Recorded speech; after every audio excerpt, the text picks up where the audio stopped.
From Rocking Chair LLC, here with Sanchali Roy, founder and CEO of INGO Water? Yep, Cucumber Water. Cucumber Water, awesome. And so, do you want to just kind of tell us a little bit about the name first, INGO? Sure, so INGO is actually an old word for cleansing. Okay.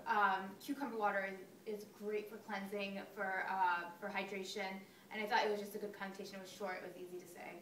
So the name was actually, I initially first wanted to call it Serene, but it's super hard to trademark a common name like that. Like a generic word. Right. Okay. So I was really trying to think out of the box, like short names. I came up with like about 80 that I just like randomly found that kind of had like some relevance to the product. Polled all my friends, all my girlfriends, and INGO was by far like the nice. First choice. Yeah. Very cool. And so we got a little bit of background on you before this, which was that you were an accountant at KPMG, and then you decided to go to the startup world, work at Gilt for a little bit. Yep. And you were in the marketing world there, or? No, so I was in an accounting role as well. So I worked with like the developers there to come up with an accounting program for Gilt.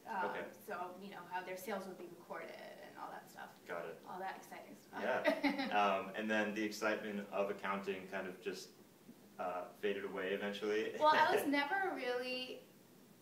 I mean, I don't know too many people who say I love accounting. Right. You know, I think when I was in school, I had absolutely no idea what I wanted to do. I thought it was, my uncle is an accountant. I thought it was a safe major. Just kind of took it and thought I would figure my way up what I really wanted to do in time, and I did. Nice. So then, and what's the story about, like, from Gilt to the founding of INGO? So INGO, the product is cucumber water. So my mom used to make me cucumber water at home. She would like literally chop up cucumbers, lemons, like different fruits and vegetables, and steep it in water. And I would drink the liquid part of it. So as I became more into health and fitness, I started bringing the water to my yoga classes. So one of my instructors would always ask me, what the hell are you drinking? Like, bring us some... in a water bottle. Yeah, so it was my homemade version. You could actually see, like, cucumber and all like, the fruit floating around. And she told me to make her some. So I did. She absolutely loved it. She was having an open house where she was doing, I guess, something for, like, all her current students. And she had me make a few batches and give it out. And the response was great. Nice. There was really no other product like it out there. There's no cucumber waters out there. There's so I guess our biggest thing is 0 calories, 0 sugar. Definitely knew that there was gonna be a market for that. So started looking into bottling it and all the stuff that goes into having a bottled water product. And then that took about 1.5 years, and then we launched 1.5 years ago. So. Oh, very cool. Yeah. Awesome. And so this was while you were at Gilt. You were kind of doing the research on the side. Right. And then you had mentioned that you had been going to some beverage conferences and things like that. Yep. That was basically when I decided that I wanted to do this. I just started going to different beverage conferences, different health food, and I guess platforms where there would be people I can speak to and learn more about the industry. Nice. And were there any particular people or brands that kind of inspired you as you were? Well, the brands that I actually talked to, we're all very different, but we're all in the same space. So I think it was better because we're not competing with each other. One of the brands that I went to advice for because they were a couple of steps ahead of me as far as when they launched was Runa Tea.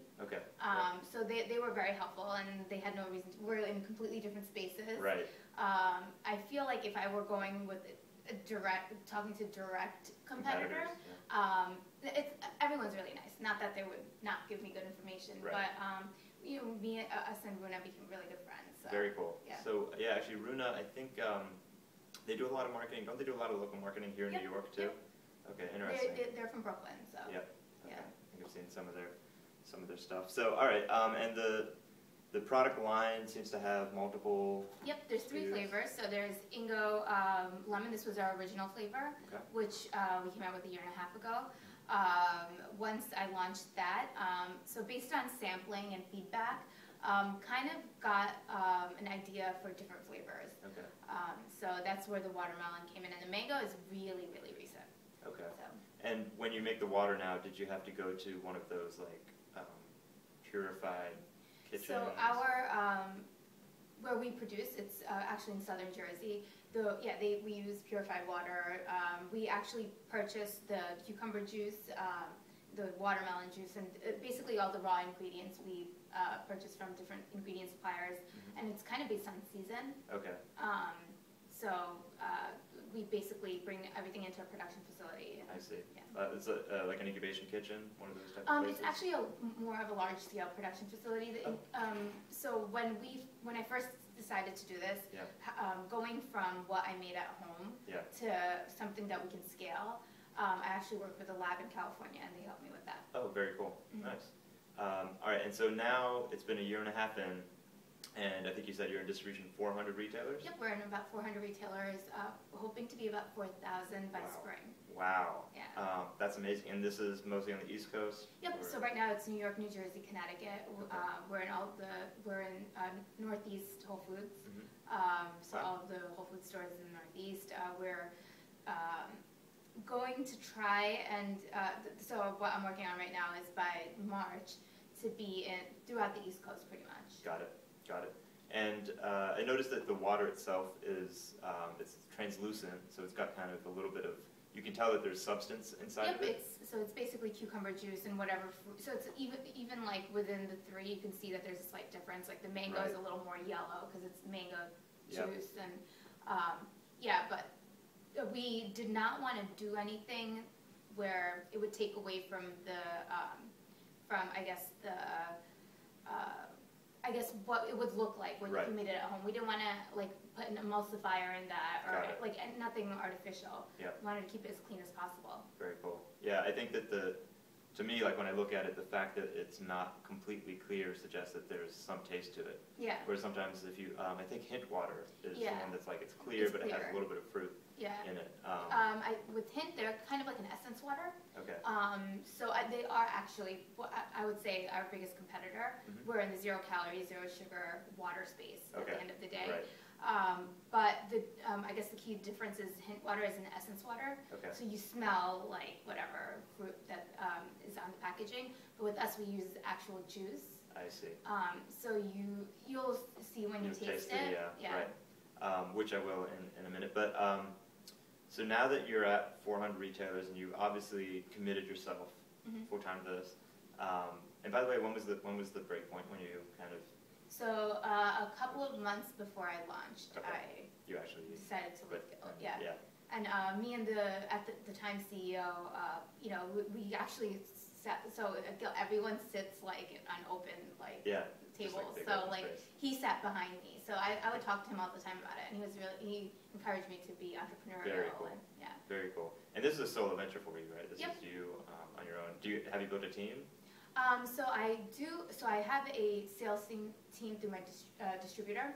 So they are a DSD distributor. So the difference between them and like a larger distributor is that they actually go in and sell for you. Right. So they take like a little bit higher margin, but it's totally worth it. It's worth it, right? Yeah. More shelf space, more sort of better exposure and placement. And for a startup like me, it's absolutely key that someone's going in and like making sure we're very cool. Now, what are the metrics that you look at now that you are planning to go from 400 to 4,000 stores? Like, especially with respect to, I mean, one point is like the competition that you have with Hint water, right? But then, generally, like, how do you know that you're being successful? So we do, as far as specific locations, we do a lot of samplings. As we get accurate feedback from people just to see how the product generates with them. Yeah. As far as how I know it's doing well, it's a numbers thing. If it's selling, it's doing good. If it's not, then we try to look at what's going wrong in that particular store. So I get a report every week of how much is being sold. So if it's slow, I'll go and actually visit the store, see if there's an issue with where we're spaced. That has a lot to do with it. Okay. If it's the right account, sometimes it can be like a bodega, and it's not going to do that great. Interesting. Okay. So specific to what type of store it is too. Okay, so do you find that it right now tends to do better at like the Whole Foods type of places? Well, definitely health food stores. It does really well at yoga studios and gyms. It's doing pretty good in like mainstream accounts too, like Aristides. Yeah. As far as bodegas, it's really hit or miss. Yeah. There's a lot that it does really well, and particularly in Brooklyn. Yeah. And then sometimes it doesn't. It really depends on the area. So if it's by like a Columbia or an NYU, it does well. Okay. Okay. Very cool. And then lastly, I guess, what are your thoughts on marketing for it? Do you have any particular sort of attitude that you associate with it, or? Well, I guess our primary way of marketing it is really sponsoring like health events and fitness events, doing a lot of samplings, getting it into the right hands. So that's our marketing, is really giving out free product. Got it. To the right people. Got it. Okay. Cool. And is this sort of the slogan? No preservatives, no sweeteners. Is it kind of? Yep. Okay. And then we have that at 0 calories in the front, which is what is. It's like a marker of your category. Right. It says that's what you're planning in. Cool. I'm just gonna take it. So that's the cucumber with lemon. That's probably, to me, the most refreshing of the three. It's very much like a spa water. Okay. You can try all three. This one, I think probably does the best. The watermelon flavor does. It sells the best. And this is very new, so I have no idea how it's going to do yet. But hopefully well, because I like it. Awesome. And so as you go from 400 to 4,000 stores, are you going to be expanding your flavor line, and what's the next flavor going to be? So right now we're going to stick to these three, and at least until the end of next spring, to see how the mango does. So we're kind of going into slump season. The holidays are really slow for healthy products. Right. Okay. But it kicks back up in January. Excellent. So we'll see. I am thinking about other flavors. I have no idea what I'm going to go with yet. Yeah. But awesome. Well, we're excited to find out what the next flavor is going to be, and to see you on more stores around the country and maybe around the world. Cool. Thanks. Thanks.